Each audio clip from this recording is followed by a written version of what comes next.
I'm Anna Garcia, right now on True Crime News. Sentencing day for Laurie Shaver, who murdered her husband and buried him in the backyard, then tried to pin it on her own daughter. Was he upset about anything in particular that you're aware of? Yes, he found out I had gotten pregnant. We're in court as the twisted case finally comes to a close.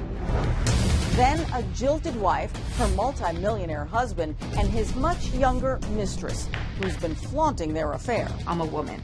I understand when a woman goes into a rage and wants to do bad things. A Texas love triangle turns deadly in a mangled mess on the highway. They're traveling at a high rate of speed, 90, 100 miles an hour. But is it an accident or a crime of passion?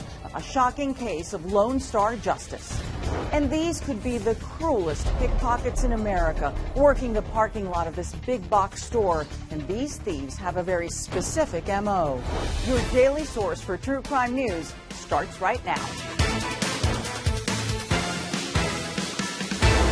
Hello, everyone, and welcome to True Crime News. We begin with the sentencing of Laurie Shaver, the Florida mom whose case we've been following closely here. Shaver was convicted of murdering her husband and then burying him in their backyard. It would take years for anyone to figure out what happened, but now Laurie will finally pay for her evil crime. All right, and we are here for sentencing today. It's the close to a decade-long saga. The court hereby sentences you to a term of life in the Florida Department of Corrections. Wife and mother Laurie Shaver sentenced for the murder of her husband Michael in Lake County, Florida. Laurie Shaver's manipulative and narcissistic behavior isolated Michael from his family and friends, depriving us of a chance to be part of his life. The devastating loss has not only taken away a beloved family member, but also deeply impacted his two innocent children.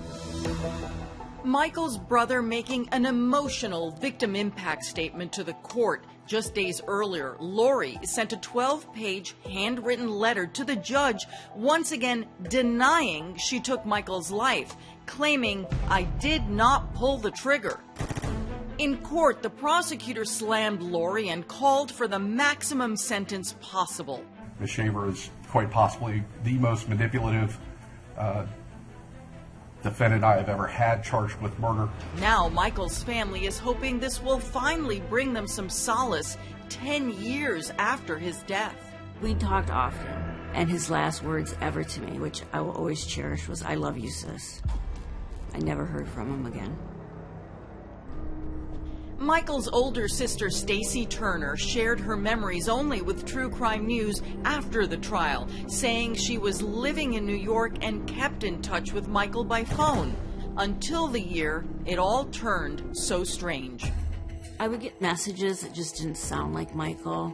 And then my daughter tried to send him a message, and she got a message back, supposedly from Michael, and it says, "Who are you? I don't know who you are. I don't have any family. Just leave me alone." And that's because it wasn't him. Michael Shaver was already dead. Let's focus on the totality of circumstances, showing how she impersonated him to his friends and family members through texts, Facebook messages. Laurie Shaver had taken over Michael's social media accounts, posing as her husband after shooting him in the back of the head and burying his body in the backyard of the family home. I do recall a message that I sent to her. I told her that I'm trying to find Michael because my mother was very sick. We actually thought my mother was going to die. I said, "I can't get a hold of Michael." And she's like, "Well, I'll tell him." And she never responded back to me. It would take 3 long years before the truth was finally uncovered. We actually put all of our pieces together and we said, okay, it's time to go to the police. Stacy asked one of Michael's friends to contact police and perform a welfare check. Told the deputies to leave her property, and then about a month later we showed up with a search warrant. A search warrant and a startling discovery. They did call me and tell me that they were going to start digging. It was devastating for my entire family because I'm the one who had to tell my mom that they found him. Under a shallow grave described as a fire pit and covered by shoddy concrete slabs was Michael's body, hidden there by Laurie herself. Once they found the body in the yard, I knew right away it was her. My gut told me it was her. Nobody else put him there. It was her. At trial, Laurie tearfully took the stand in her own defense, claiming she was a battered wife. The couple had agreed to divorce, but Laurie dropped a bombshell. I'm saying, okay, we can work it out. He told me not this time. Was he upset about anything in particular that you're aware of?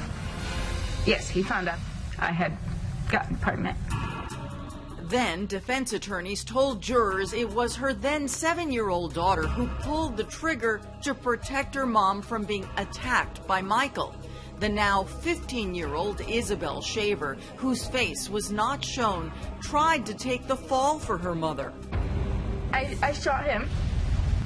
Did you feel when you fired that shot that had to be done or he would have killed your mother? Yes. Firm on that? I'm firm on that. She could throw her then 7-year-old daughter under the bus. When Isabel was on the stand, Laurie wouldn't even look at her. The evidence in this case is that she's guilty of second-degree murder. In the end, the 6-person jury agreed. The defendant is guilty of second-degree murder. Now, as Laurie Shaver begins her life sentence in prison, Michael's family can only try to repair their own heartbreak and lives. We all just kind of sat in the courthouse. A lot of hugging, a lot of crying, a lot of thanking God. And the next day, we all kind of got together and just remembered him.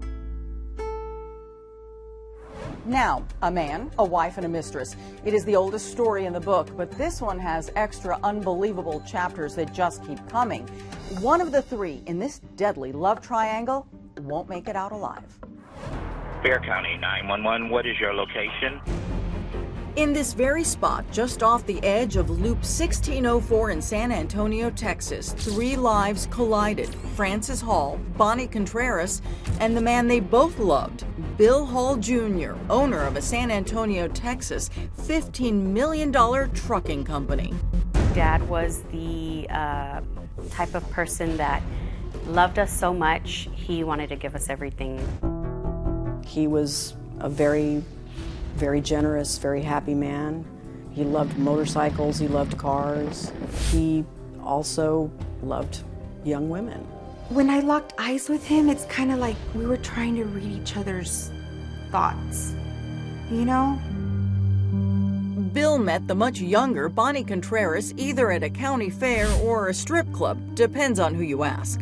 Over the next 3 years, Bonnie and Bill appeared to have become inseparable. Their relationship didn't seem to be a secret. They even sent out Christmas cards together.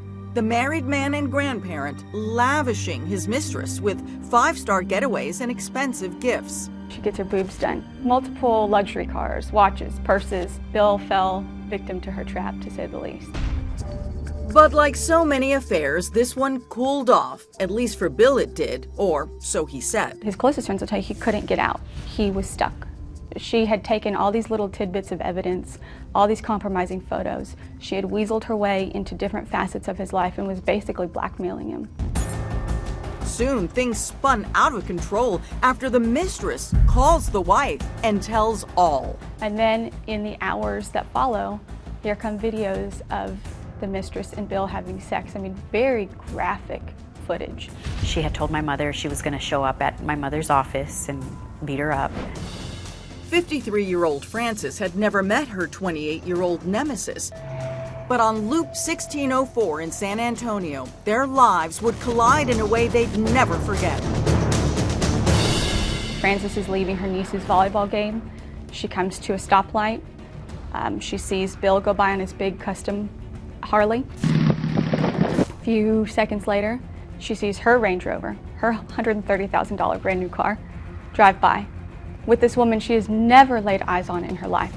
We came to that stoplight and he's like, roll your window down. So I rolled my window down and my cousin was on the speakerphone. And he goes, I love you so much, Gorda. He goes, I'm so happy. I said, I love you too, hon. That was the last time I heard his voice. A 32-year marriage in ruins, her husband's young mistress driving her family car. The whole sordid realization puts Frances right out of her mind, according to her attorney. She says I grip the steering wheel, and I just go, that bitch.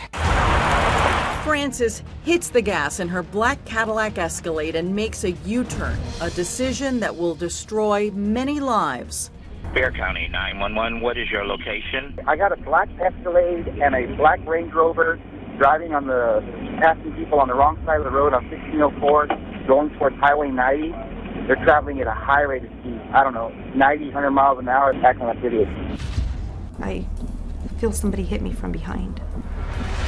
And then I was like, what the heck? And then I felt it again. And I looked through my rearview mirror and it's Frances in the truck. Bonnie claims Frances rams her 14 times. Bill was in front of me. Bill didn't know she was behind me yet. And Bill was on the bike. And then she kept hitting me, and she threw me onto oncoming traffic. As the chase unfolds, a chilling voicemail arrives from Frances's daughter, Nikki. Told you to watch your back, stupid slut. The mistress says that voicemail proves what was about to happen next was premeditated. The wife claims it was all an accident. Either way, the man they both loved was about to meet his final fate.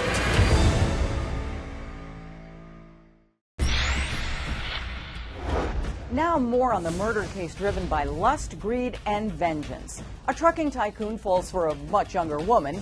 His jilted wife tries to break up the affair, and a bloody crime scene spills out onto a stretch of Texas highway.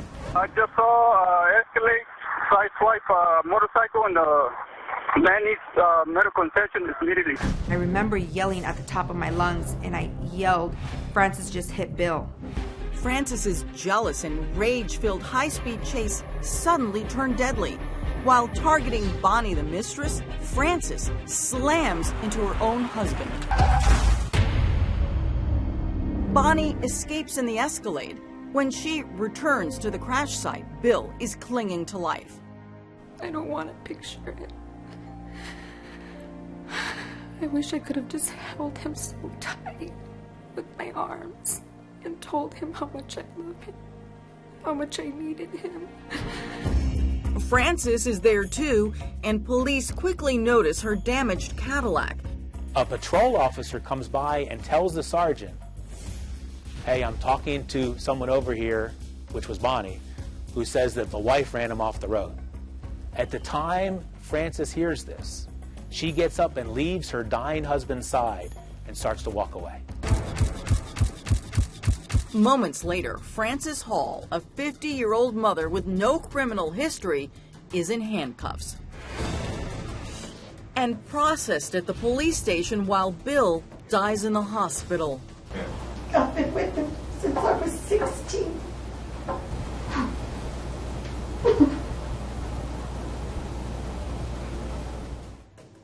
Never in my life did I ever think that we'd be sitting here waiting to see our mother. Like, the reality really hit.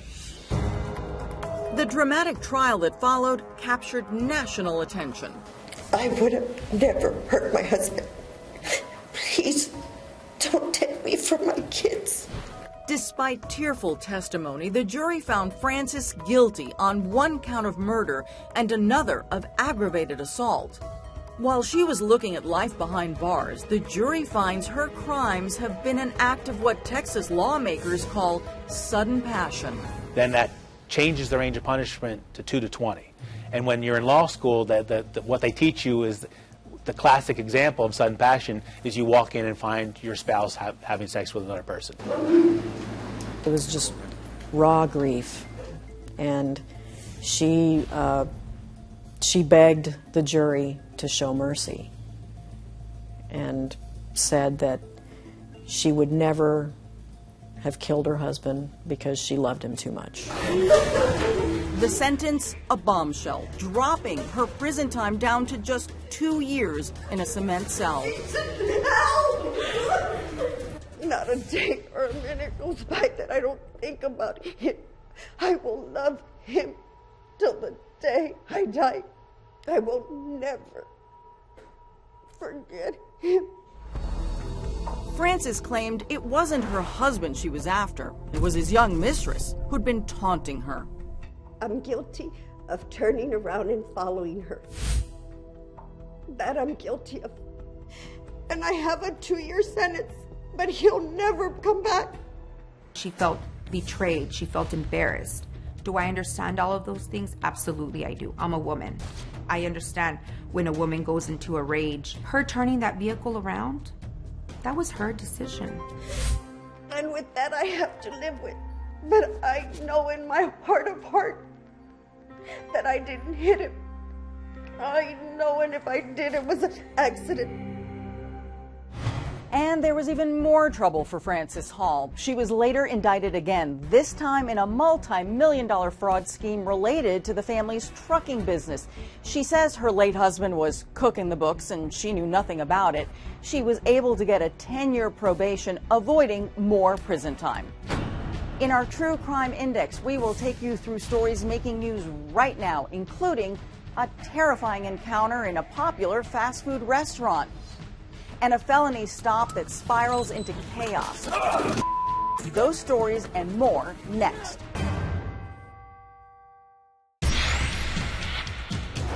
Welcome back. Now our True Crime Index, where we focus on some of the biggest crime stories making headlines. A Chick-fil-A driver in Gwinnett County, Georgia, fights off an armed robber inside a store. The suspect told the driver he was going to shoot him if he didn't open the safe. The two men were captured on surveillance video for several minutes, fighting over the gun. Police were eventually able to catch the suspect, and he was slapped with a slew of charges, including armed robbery, aggravated assault, and possession of a firearm by a convicted felon. In Dallas, police shoot an armed suspect after a stolen pickup rams their cruiser. The driver of the stolen pickup hit the gas as the police closed in, driving onto the hood of the squad car. The four suspects, ages 17 to 21, then spilled out of the truck. And pickpockets caught on camera working the parking lot of this Costco in Portland. The thieves stalk their prey until they find an easy mark. Watch as they steal a 93-year-old shopper's wallet as he walks back to his vehicle. Portland PD is asking any other victims to contact them. Next, a race against time. Every moment matters for these sheriff's deputies. Hey, he's out here somewhere. You'll soon see why. On the next True Crime News. I didn't do this. Wrongfully convicted of murdering a mom and brutally attacking her children. Locked up for over 30 years. There is no way it could be anybody but Rodney. Until the key witness recants her story. I was wrong. Rodney did not kill my mom. To finally set him free. And now, who she thinks is the real killer on the next True Crime News. For the latest breaking crime news, go to truecrimenews.com. Watch more exclusive content on our YouTube channel, listen to our podcast, and follow us at My True Crime News. And now, a good news story. A 5-year-old boy in Florida slipped out of his home, but luckily it set off an alarm and someone called 911. Volusia County sheriffs quickly began a search. They were told the child has autism and was attracted to water. They soon discovered the boy clinging to a log in a nearby pond. X-ray 42 Central, I got him in the water. One of the deputies ran into the water and rescued the little one, soaking wet, but thankfully okay. That's it for today's True Crime News. I'm Anna Garcia. Join us next time. Remember, crime doesn't stop, and neither do we.